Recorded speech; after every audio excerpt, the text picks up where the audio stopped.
A stubborn farmer was maintaining his grandfather's tiny farm airstrip while facing financial ruin. When a massive C-17 military aircraft attempts an impossible landing during a storm, military brass suddenly swarm his property. By morning, everything would change. Hi everyone, welcome to Tales Unveiled. Let's get started.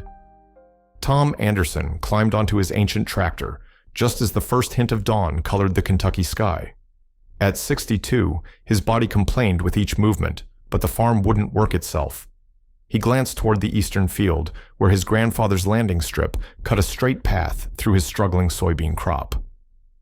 Waste of good farmland, his neighbor Jenkins had told him last week. Corporate farms don't keep private airstrips. That's why they're buying everyone out while you're facing foreclosure. Tom ignored the memory and started the tractor. The small dirt runway hadn't turned a profit in decades, but 3 generations of Andersons had maintained it. His grandfather had built it during World War II for Civil Air Patrol duties. His father had kept it going through the Cold War. Now it fell to Tom, even as bank notices piled up on his kitchen table. Every month, more local farms surrendered to Heartland Agricultural Industries. The massive corporation had already swallowed the Miller place and the Johnson farm next door. They'd offered to buy Tom out too, but the deal required demolishing the airstrip to maximize planting area. Some things matter more than money, Tom muttered to his border collie Scout, who rode beside him on the tractor. The dog's gray muzzle suggested he understood the weight of tradition too. Tom's phone buzzed. The screen showed Billy Watson, manager of the regional airport 30 miles north. Morning, Billy. Tom, got a severe weather system heading your way tonight. Might want to secure anything that could blow around. Thanks for the heads up. Strip's clear if anyone needs emergency landing. Billy chuckled. Always the same answer. You know most pilots don't even know your runway exists anymore? It's not on modern charts. Grandfather always said being prepared matters most when it's least expected. Well, this storm looks nasty. Just be careful. Tom spent the day checking the property, paying special attention to the runway. He cleared a fallen branch and filled a small hole, forming near the eastern end. The strip wasn't much, just 3,200 feet of packed earth and gravel, but he kept it in perfect condition, despite having no visitors for months. As evening approached, the western sky darkened ominously. Tom secured the last of his equipment and headed inside as rain began to fall. Scout whined at the increasing thunder. Just another storm, Tom reassured the dog, though something about this one felt different. The house creaked and groaned as wind lashed against it. He was making dinner when his landline rang. Few people called that number anymore. Anderson Farm. Mr. Anderson? A crisp, authoritative voice answered. This is Colonel James Mitchell with the Air National Guard. Do you maintain a private airstrip on your property? Tom's hand tightened on the receiver. Yes, sir. Been here since 1943. What's its current condition and length? About 3,200 feet of packed earth and gravel. Well maintained, but getting heavy rain right now. Why? Someone need to set down? The colonel paused. We have a situation developing. A C-17 Globemaster is carrying emergency medical equipment needed at Lexington Memorial. Both primary and alternate airports are weathered in. Tom nearly dropped the phone. A C-17? Colonel, that's impossible. Those need runways twice my length in concrete, not dirt. I understand your concern, but the aircraft commander specifically requested your coordinates when advised of the situation. Who's the pilot? Tom asked, suddenly alert. Captain David Keller. The name hit Tom like a physical blow. David Keller, the skinny kid who used to bike 10 miles to watch planes land at Tom's strip. The boy Tom had taught to fly in his old Cessna, who'd later joined the Air Force with Tom's recommendation letter in hand. David knows this isn't possible, Tom said. My strip can't handle a military transport. That's suicide in these conditions. Captain Keller seems to think otherwise, sir. He specifically said, Tom Anderson's strip will work. I learned to fly there. Tom stared out the window at the rain hammering his fields. What David was proposing wasn't just risky, it was practically a death wish. If he crashes on my land, people will die, Tom said bluntly. If those medical supplies don't reach Lexington by morning, more people will die, the colonel replied. The decision is Captain Keller's. but he needs your help. Can you light the runway?" Tom closed his eyes. 20 years since he'd seen David. 20 years since he'd promised the boy's dying mother he'd make sure her son had a future. "I'll light it," Tom said finally, "but you tell David that if he destroys my grandfather's runway, I'll never forgive him." The weather had worsened by the time Tom pulled on his rain gear. The wind nearly knocked him down as he hauled emergency runway lights from his barn, LED markers he kept for the occasional night landing. Never had he imagined using them for a massive transport plane. Scout watched anxiously from the porch as Tom placed lights along the runway edges, driving stakes into the increasingly muddy ground. His truck headlights provided additional illumination while he worked. By the time he finished, he was soaked through despite his rain gear. Back in his truck, Tom radioed the frequency the colonel had given him. "Anderson Farm to incoming C-17. Runway is marked and as clear as possible. Surface is wet but holding. Wind gusting from southwest at about 25 knots. For several seconds, there was only static. Then, "Copy that, Anderson Farm. This is Ghost Rider 425 beginning approach. ETA 5 minutes. The voice had deepened with age but was unmistakably David's. Tom hadn't realized how much he'd missed that voice until he heard it again. Tom positioned his truck at the northwest end of the strip, headlights adding to the illumination. The rain had slackened slightly, but wind still gusted unpredictably. He stepped out, straining to see through the darkness. Then he heard it, the deep, distinctive roar of 4 massive engines, much louder than anything his strip had hosted in decades. Suddenly, landing lights pierced the low clouds, illuminating raindrops in bright cones. The massive shape of the C-17 emerged, looking impossibly large against the night sky. "Too fast," Tom whispered. "He's coming in way too fast." The C-17 was indeed approaching at a speed that seemed suicidal for the short runway ahead. But as Tom watched, the huge aircraft pitched up slightly, its massive flaps fully extended, bleeding speed at a rate that defied conventional wisdom. The back wheels touched down precisely at the threshold Tom had marked, throwing up sheets of water. The reverse thrusters engaged with a deafening roar, the aircraft fighting against its own momentum. Tom couldn't breathe as the massive plane hurtled down his grandfather's runway, eating up the distance at an alarming rate. 3/4 of the way down, the nose wheel finally touched, and the aircraft continued its controlled deceleration. For a terrible moment, Tom thought it wouldn't stop in time. The end of the strip was approaching fast, beyond which lay a drainage ditch and then his soybean fields. But with just over 200 feet remaining, the C-17 slowed to a crawl and came to a complete stop. Tom stood frozen in the rain, unable to process what he'd just witnessed. It should have been impossible. No pilot should have been able to put a fully loaded C-17 down on a 3,200-foot dirt strip in these conditions. His radio crackled. "Anderson Farm, Ghost Rider 425 is down safely. Thanks for the assist, Tom." A pause, then more personally. "Still keeping this old strip in good shape, I see." Tom found his voice. "You almost gave me a heart attack, David. That was the craziest damn thing I've ever seen." A light chuckle came through the radio. "Learned from the best, didn't I?" Tom drove down to where the massive aircraft sat, its sheer size making his truck look like a toy in comparison.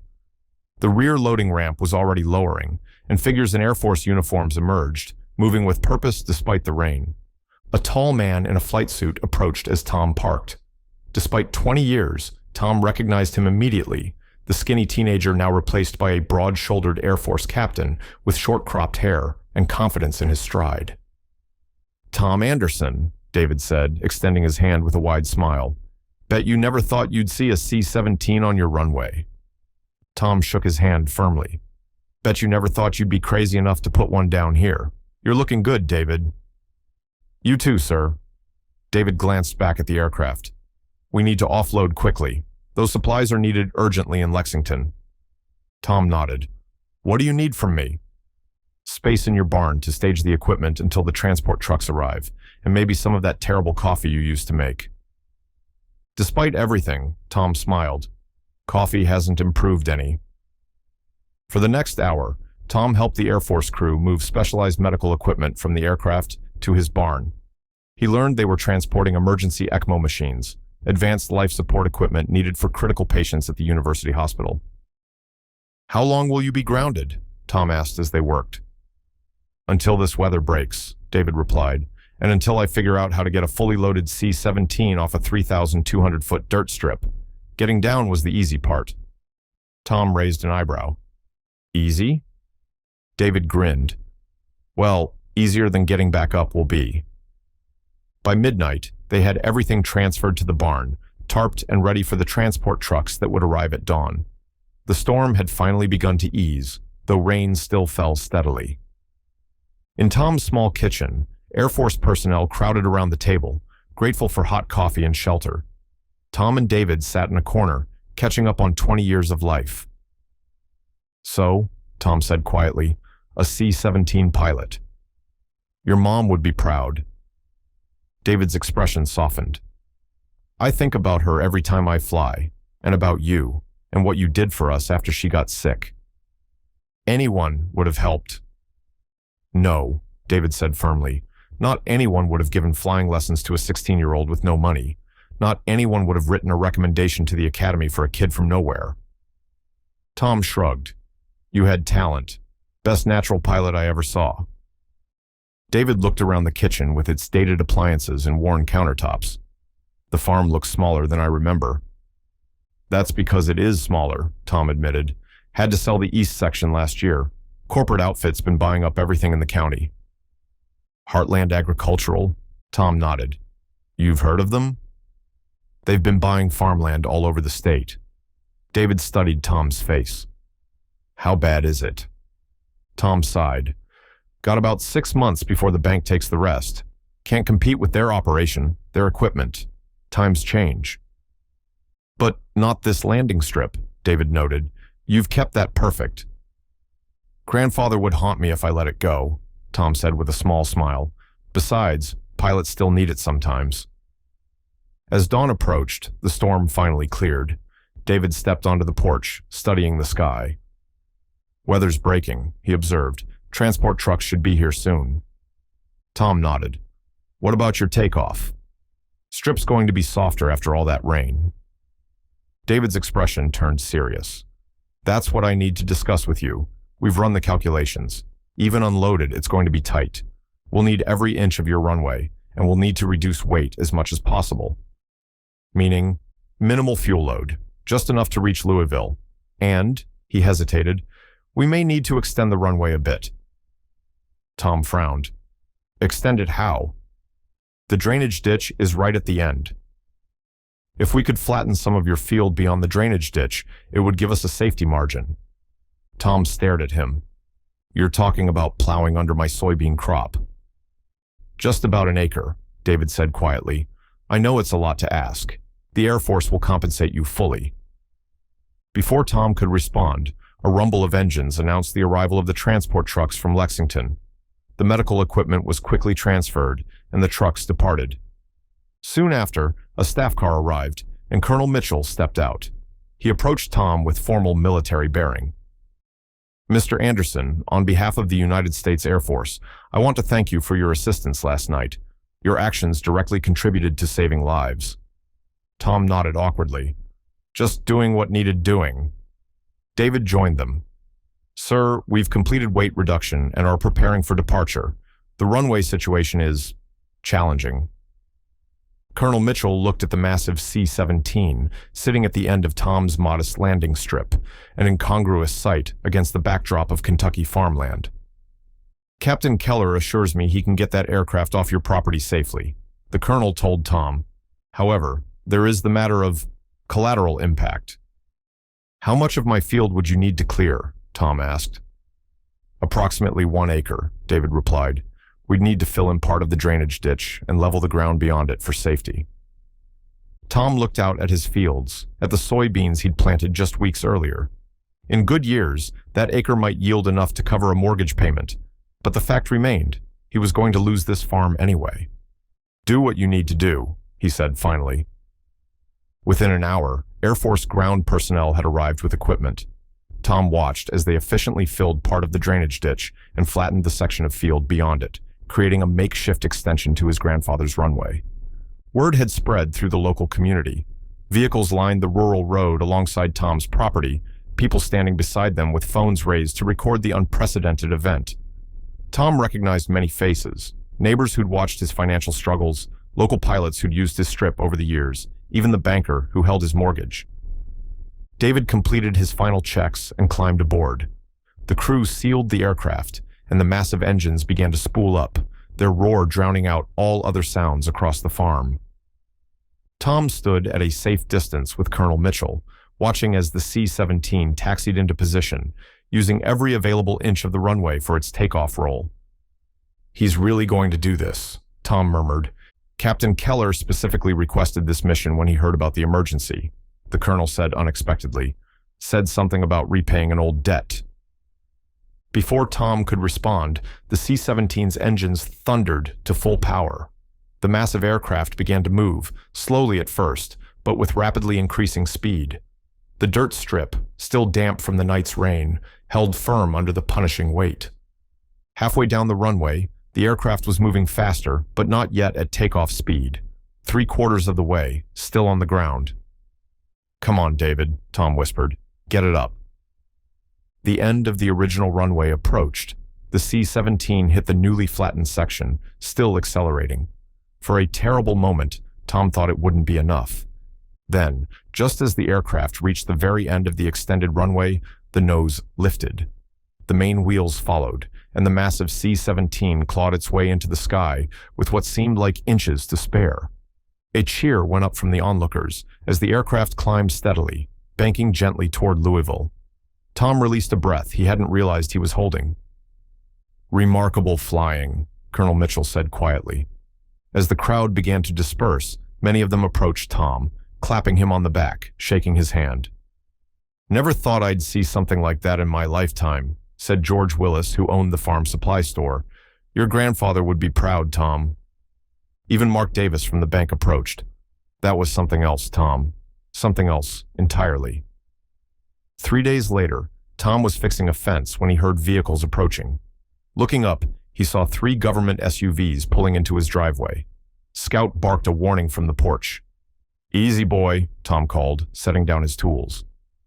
A man in an Air Force uniform stepped out of the lead vehicle. His shoulders carried the stars of a general. "Mr. Anderson," the man called. "I'm General Frank Roberts, Air Mobility Command. Got a few minutes to talk?" Tom wiped his hands on his jeans. "Of course, General. Coffee's fresh if you'd like some." Seated at Tom's kitchen table, General Roberts got straight to the point. "Mr. Anderson, I've reviewed the report about Captain Keller's emergency landing. Quite extraordinary. But what interests me more is your landing strip's history and location." Tom waited, unsure where this was heading. "Our analysts have identified a significant gap in our emergency landing capabilities in this region," the general continued. "Captain Keller's successful operation demonstrated your strip's strategic value even for our largest aircraft." "It was a near thing," Tom said. "David's an exceptional pilot." "Indeed, but the strip itself is what brought me here." The general leaned forward. "The Air Force would like to designate your landing strip as an official emergency landing facility. This would involve upgrading the surface, installing proper lighting, and establishing a maintenance agreement." Tom stared at him. "General, I'm afraid that won't be possible. I'm likely to lose this farm to foreclosure within months." "Captain Keller mentioned your situation. That's the other part of my proposal." General Roberts smiled. "The designation comes with a substantial facility management fee and land lease arrangement that would, frankly, resolve your financial concerns. Your property would remain yours, with the Air Force leasing only the runway and immediate surrounding area." Tom's mind raced. "You're serious about this?" "Completely serious. Your farm's location fills a critical gap in our safety network. The arrangement would actually prevent the property from being developed in ways that might interfere with flight operations." In other words, Tom realized, it would prevent Heartland Agricultural from ever taking over the rest of his farm. "That sounds promising." "Excellent. I'll have my staff prepare the details." The general stood. "Oh, and Mr. Anderson, Captain Keller speaks very highly of you, says you're the reason he joined the Air Force, Seems you've been contributing to our capabilities for longer than you realized. 3 months later, Tom stood watching as Air Force engineers completed the surface upgrades to what was now officially designated Anderson Auxiliary Landing Facility. The dirt strip had been reinforced with a special polymer surface that maintained its rugged character while providing better support for heavy aircraft. The financial arrangement had indeed saved his farm. The foreclosure proceedings had been canceled, and Tom had even been able to buy back the eastern section he'd been forced to sell the previous year. A familiar sound drew Tom's attention to the sky, the distinctive roar of C-17 engines. David had promised to be the first official aircraft to use the newly designated facility. Right on schedule, the massive transport appeared, performing a perfect landing on the improved runway. As David descended from the aircraft, he was accompanied by General Roberts. "Tom," David called, striding forward with a grin, "how do you like your new runway?" "Looks a lot like the old one," Tom replied with a smile, "just sturdier." General Roberts shook Tom's hand. "Your facility is exactly what we needed in this region. In fact, you've started something of a movement. We're now identifying other strategic private airfields that could be incorporated into our emergency network." "Grandfather would be pleased," Tom said. He always believed private citizens had a role to play in national readiness. As they walked back toward the house, Tom noticed a gathering of vehicles by his farmhouse. Neighbors, local pilots, and Air Force personnel had assembled for what Tom had been told would be a small ceremony to mark the facility's official opening. Mark Davis from the bank stepped forward. "Tom, on behalf of the Riverside Business Association, we wanted to present you with this." He handed Tom a plaque that read, "In recognition of the Anderson family's 7 decades of service to aviation and national security." After the ceremony, David pulled Tom aside. "I never properly thanked you," he said quietly. "For what? For believing in a skinny kid with big dreams, for showing me that some traditions are worth preserving, no matter how impractical they seem." Tom felt his throat tighten. "Your mother asked me to make sure you had opportunities. I just did what I promised her I would." "You did more than that," David insisted. "You showed me that loyalty matters, that keeping your word matters. That's why I was so determined to land here when they said it couldn't be done." As the sun began to set over what was now Anderson Auxiliary Landing Facility, Tom realized something profound had changed. His grandfather's landing strip hadn't just been preserved, it had found new purpose while honoring its origins. Scout trotted up beside him, gray-muzzled, but still watching over the farm. Tom scratched his ears, gazing out at the fields that would remain in Anderson hands for at least another generation. "Some landings seem impossible until someone has the courage to attempt them," General Roberts observed, joining Tom as they watched the sunset paint the runway in golden light. "Some traditions seem impractical until their true value is revealed." In a world where family farms were disappearing into corporate holdings, one farmer's stubborn dedication to his grandfather's legacy had not only saved his land, it had proven that sometimes the old ways still have something vital to offer the modern world. Love this story? Hit that like button and subscribe to the channel for more. Don't forget to check out the video currently on your screen. You won't want to miss it. See you in the next one.